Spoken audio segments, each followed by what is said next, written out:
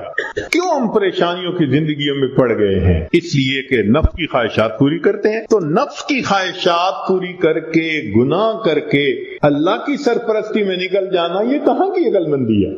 اور گناہوں کو کر کے کہاں کا سکون ملتا ہے؟ حضرت مفتی محمد شفیع رحمۃ اللہ علیہ فرمایا کرتے تھے کہ تم جتنا چاہو گناہ کرو، تم جتنا چاہو گناہ کرو، اگر اللہ نے تمہاری اسی زندگی کو دوزخ کی مانند نہ بنا دیا تم میرا نام بدل دینا. اور واقعی ایسا ہوتا ہے. جو گناہوں کا راستہ اسی کو دیکھا اجی مر جاتے تو اچھا تھا. اس کا مطلب اتنا تو پریشان ہے نا. دنیا کی زندگی ایسے ہوتی ہے جیسے جہنم میں ہوتا ہے وہ بند. تو گناہوں کے راستے پہ اطمینان نہیں ہے. اطمینان، سکون، کامیابیاں، سکھ اگر دیکھا تو وہ نیکی کے راستے پہ دیکھا. وَهُوَ يَتَوَلَّى الصَّالِحِينَ، وہ اللہ تعالیٰ نیکوکاروں کا سرپرست ہے. اللہ تعالیٰ تو چاہتے ہیں میرے بندے تمہیں میں اتنا دوں کہ تم بس کرو، مگر میرے نعمتوں کا شکر ادا کرو. ہم نعمتیں لینے کو تو تیار ہیں، شکر کرنے کی فرصت نہیں، نماز پڑھنے کے لیے فرصت نہیں. اللہ نے فرمایا کہ تم غیر محرم سے نظر کی حفاظت کرو، میں عبادت میں لذت عطا کروں گا. نظر کی حفاظت نہیں ہوتی، دعائیں مانگتے ہیں اللہ نماز کی حضوری عطا فرما دے. نماز کی حضوری کیسے ملے گی جب اس کی شرط ہی پوری نہیں ہوئی؟ جب نگاہوں نے جھکنا ہی نہیں سیکھا تو نماز کی حضوری تو آؤٹ آف کوسچن ہے نا. پھر تو ہم سوچیں کہ ہم خود بخود پریشانیوں کے راستوں پہ چل رہے ہیں، کانٹوں کے راستوں پہ چل رہے ہیں اپنے نفس کی خواہشات کی وجہ سے. اللہ تعالیٰ اسی لیے اپنے بعض بندوں کو خوب دیتا ہے، کیوں کہ میرا شکر ادا کریں. شکر ادا نہیں کرتے اللہ تعالیٰ لے لیتے ہیں. جو پروردگار دینا جانتا ہے وہ پروردگار لینا بھی جانتا. پھر جو تہجد میں رکاوٹیں ہیں ان میں سب سے پہلی ہے بد نظری، اور دوسرا ہے ایسی چیزیں کھانا بازار کی کہ جن میں حلال حرام کی ملاوٹ ہو. تو اس سے پھر انسان تہجد سے محروم ہو جاتا ہے. حدیث مبارکہ میں ہے جب رات آتی ہے تو 3 طرح کے لوگ ہوتے ہیں، 3 طرح کی جماعتیں ہوتی ہیں. ایک وہ فرشتے، ایک وہ لوگ کہ اللہ تعالیٰ اپنے فرشتوں کو حکم فرماتے ہیں کہ دیکھو یہ میرے محبوب لوگوں کے اٹھنے کا وقت ہے، جاؤ اور ان کو پر مار کے جگا دو. تو فرشتے آ کے پر مار کے جگا دیتے ہیں، خود بخود آنکھ کھل جاتی ہے. میاں محمد بشیر رحمۃ اللہ فرماتے ہیں رات پوے تے بے دردانو مٹھی نیندر آوے، رات پوے تے بے دردانو مٹھی نیندر آوے، درد مندانو یاد سجن دی ستے آن جگاوے. اور جو درد مند ہوتے ہیں ان کو سجن کی یاد سوتے کو جا کے جگا دیتی ہے. تو اللہ کرے کہ ہم بھی ان لوگوں میں شامل ہوں کہ جن کو محبوب کی یاد سوتے میں آ کے جگا دیتی ہے. اور دوسرے گروہ کے لوگ ہوتے ہیں یہ اللہ کے مقربین ہوتے ہیں. اللہ فرشتوں کو فرماتے ہیں دیکھو یہ میرے محبوب لوگ ہیں، دین کا کام کرنے والے، تھکے ہوئے ہیں، آرام کر رہے ہیں، جا کے ان کی کروٹ بدل دو. یہ چاہیں گے تو سو جائیں گے اور چاہیں گے تو یہ کھڑے ہو کے نماز پڑھیں گے. میں ان کے سونے پہ بھی راضی، میں ان کے جاگنے پہ بھی راضی. یہ ایسا ہی ہے کہ جیسے کوئی کاریگر آئے اور اس کا ہتھیار جو ہے وہ ٹھیک کرنے کی ضرورت پڑ جائے تو وہ اپنے مزدوری کے وقت میں اپنے ہتھیار کو ٹھیک کرتا ہے اور اس کی مزدوری کاٹی نہیں جاتی کہ اتنا وقت آپ نے کام نہیں کیا. وہی وہ چیز اس میں شامل ہوتی ہے. اسی طرح جو لوگ دین کا کام کرنے والے ہیں تو وہ بھی ایسے ہی کریں کہ دین کا کام. کوئی نعمت عطا فرما دی تو 2 رکعت شکرانے کے ادا کرنا، یہ بھی حدیث پاک سے ثابت ہے. ان نمازوں کو جتنا آپ پڑھ سکتے ہیں اتنا پڑھیں، ان کا اجر ملے گا، اس کے بدلے فرض قبول ہو جائیں گے اور قیامت کے دن اللہ تعالیٰ بندے کو نبی علیہ السلام کی رفاقت عطا فرمائیں گے اور اونچا مرتبہ عطا فرمائیں گے. اور ایک خاص نقطہ ان نوافل کو پڑھنے کے لیے یہ ہے کہ نوافل کو چھوڑا نہ کریں. کیوں؟ ہم نہیں جانتے کس جگہ کا کیا ہوا ہمارا سجدہ ہمارے اللہ کو پسند آ جائے. تو یہ سوچا کریں کہ ہو سکتا ہے یہ جو نفل نماز میں پڑھ رہا ہوں میرا یہ سجدہ میرے مالک کو پسند آ جائے. علامہ اقبال نے کہا واقف ہو اگر لذت بیداری شب سے، واقف ہو اگر لذت بیداری شب سے، اونچی ہے ثریا سے بھی یہ خاک پر اسرار. یعنی یہ خاک کی مٹھی انسان جو ہے یہ ثریا سے بھی اونچا چلا جاتا ہے. اللہ تعالی ہمیں بھی بیداری شب کی لذت عطا فرمائے. میری محفل بھی گئی، چاہنے والے بھی گئے، شب کی آہیں بھی گئیں، صبح کے نالے بھی گئے. ہر کام نبی علیہ السلام کی سنت کے مطابق کریں. ہر کام، کھانا پینا، چلنا پھرنا، اٹھنا بیٹھنا، رفتار گفتار کردار، ہر چیز نبی علیہ السلام کی سنت کے مطابق. ہمارے سلسلہ عالیہ نقشبندیہ میں اس کا بہت اہتمام بتایا جاتا. چھوٹے سے چھوٹا عمل، بڑے سے بڑا عمل، کوئی عمل بھی سنت کے خلاف نہیں ہونا چاہیے. ہر وقت نظر اس چیز کو تلاش کرتی رہے کہ میں نے اس عمل میں کیسے کرنا ہے. اور اس کا بہترین طریقہ یہ بھی ہے کہ مسنون دعائیں یاد کر لیجئے، کتابیں مل جاتی ہیں چھوٹی سی، نبی علیہ الصلوۃ والسلام کی مسنون دعائیں، پیارے نبی علیہ السلام کی پیاری دعائیں، ان کو یاد کر لیں اور جس موقع پر پڑھنے کی دعا ہو اس پر پڑھتے رہیں۔ جو لوگ کہتے ہیں نا جی کہ وقوف قلبی نہیں رہتا، وہ دوسرے لفظوں میں بتا رہے ہوتے ہیں جی کہ میں مسنون دعا کی پابندی کوئی نہیں کرتا، اس لیے کہ مسنون دعا کی پابندی کرنے کا انعام یہ ملتا ہے کہ انسان ہر وقت اللہ کی طرف متوجہ رہے۔ کھانا کھانے کی دعا، کھانے کے بعد کی دعا، سو کر اٹھنے کی دعا، سونے سے پہلے کی دعا، کسی سے ملنے کی دعا، گھر میں داخل ہونے کی، نکلنے کی، ہر موقع کی دعائیں ہیں۔ تو مسنون دعاؤں کی برکت سے اللہ تعالیٰ وقوف قلبی کا رکھنا آسان فرماتا ہے۔ آپ اس کا تجربہ کر لیجئے، جب آپ محسوس کریں نا کہ جی میں وقوف قلبی کا دھیان نہیں رکھ سکتا یا رکھنا مشکل ہے، آپ محسوس کریں گے کہ سنت دعائیں پڑھنے میں آپ کوتاہی کر رہے ہیں، ان کی پابندی کریں، آٹومیٹکلی اللہ کی طرف دھیان رہے گا، توجہ رہے۔ دل کو زندہ کرنے کا ایک اور عمل قیام اللیل، تہجد کی نماز۔ چنانچہ جو لوگ چاہتے ہیں کہ اللہ رب العزت سے تعلق ہو، ان کی محبت دل میں ہو، ہم اللہ تعالیٰ کے مقبول بندوں میں شامل ہو جائیں، ان کو چاہیے کہ رات کے آخری پہر میں چند رکعت نفل اللہ کے حضور ضرور پڑھا کریں۔ اللہ تعالیٰ فرماتے ہیں والذین یبیتون لربہم سجدا وقیاما، حدیث پاک میں آتا ہے افضل الصلاۃ بعد المکتوبۃ قیام اللیل،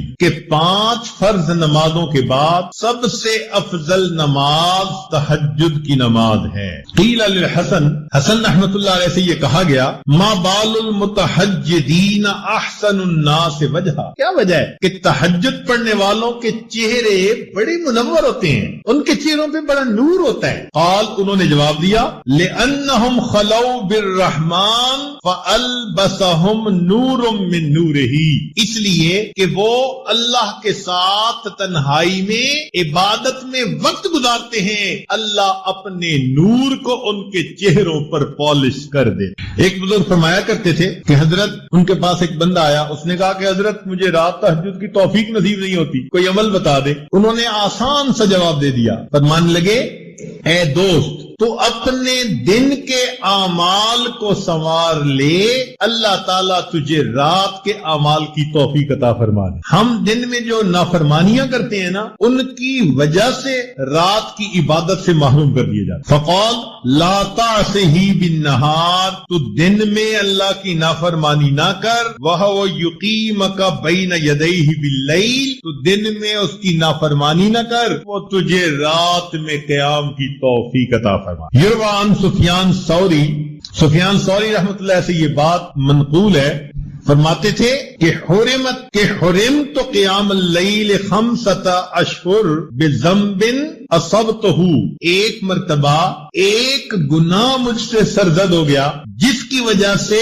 5 مہینے تہجد کی نماز سے میں محروم ہو گیا۔ اور پتہ ہے وہ گناہ کون سا تھا؟ فرماتے ہیں گناہ یہ تھا کہ ایک نوجوان دعا مانگتے ہوئے رو رہا تھا اور میں نے اس کی طرف دیکھ کر گمان کیا کہ یہ ریاکاری کر رہا ہے۔ میں نے اپنے دل میں اتنا سوچا ریاکاری کر رہا ہے۔ اس بدگمانی کے گناہ کی وجہ سے اللہ نے 5 مہینے تہجد سے مجھے محروم کر دیا۔ اور ہم کتنی بدگمانیاں کرتے ہیں لوگوں کے بارے میں بھائی، ہر کسی سے بدگمان الا ماشاء اللہ، پھر کہتے ہیں جی تہجد نہیں ملتی۔ اور پھر بعض دوست تو ایسے ہیں جو بڑے مطمئن ہوتے ہیں، اور جی ہم سارا دن مدرسے میں قرآن پڑھاتے ہیں، حدیث پڑھاتے ہیں، رات تہجد نہ پڑھی تو کیا ہوا، ثواب تو مل ہی جاتا ہے۔ تو بھئی صحابہ کرام سارا دن سبزیاں بیچتے تھے، جو وہ رات کو تہجد کا اتنا اہتمام کرتے تھے، وہ کیا کرتے تھے؟